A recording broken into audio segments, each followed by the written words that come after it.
بسم اللہ الرحمن الرحیم۔ آج جو ہمارے ملک کے حالات چل رہے ہیں کہ مہنگائی اتنی عروج پر پہنچ گئی ہے کہ غریب آدمی اور متوسط طبقے کا جو آدمی ہے اشیاء خود و نوش اس کی پہنچ سے دور ہو چکی ہیں، اور کئی سارے ایسے لوگ ہیں، ایسے گھرانے ہیں جو فقر و فاقہ کی زندگی بسر کرنے پر مجبور ہو گئے ہیں۔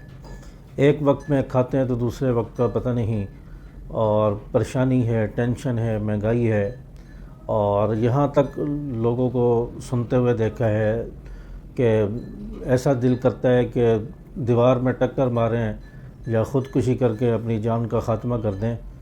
تو ایسے حالات پیدا ہو گئے ہیں، پریشانیاں ہیں، رزق کی تنگی ہے۔ تو ایسی صورتحال میں تو ہمارے سامنے قرآن و سنت ہے، آپ صلی اللہ علیہ وسلم کی احادیث کا ذخیرہ اور دعائیں موجود ہیں۔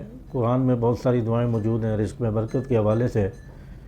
تو ان دعاؤں میں سے قرآنی جو دعائیں ہیں رزق میں برکت کے حوالے سے، اس میں سے میں دو دعائیں عرض کر دیتا ہوں، ان کو اپنی زندگی کا معمول بنا لیں اور انشاءاللہ تبدیلی آپ کی زندگی میں آئے گی اور رزق میں برکت ہوگی، تھوڑے پیسوں میں زیادہ کام ہو جائے گا، تو انشاءاللہ فائدہ ہوگا، مجرب بھی ہے۔ اور بہت ساری قرآن و سنت میں دعائیں ہیں، تو انشاءاللہ وقتاً فوقتاً میں اس پر ویڈیو بناتا رہوں گا۔ چینل کو سبسکرائب کر دیں اگر نئے ہیں، تاکہ آپ کو وہ ویڈیو وقتاً فوقتاً ملتی رہیں، اور ویڈیو کو شیئر بھی کر دیے گا۔ تو سورۃ العنکبوت اس کی آیت نمبر 62 ہے۔ اللہ یبسط الرزق لمن یشاء من عبادہ ویقدر له ان اللہ بکل شیء علیم۔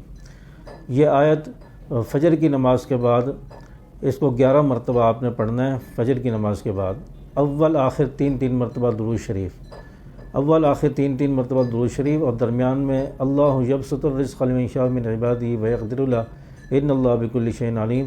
اس آیت کو 11 مرتبہ آپ نے پڑھنا ہے، اور ہر روز یہ عمل کرنا ہے، اس کو اپنی زندگی کا معمول بنا لیں، انشاءاللہ اس کی برکات آپ کو نظر آئیں گی۔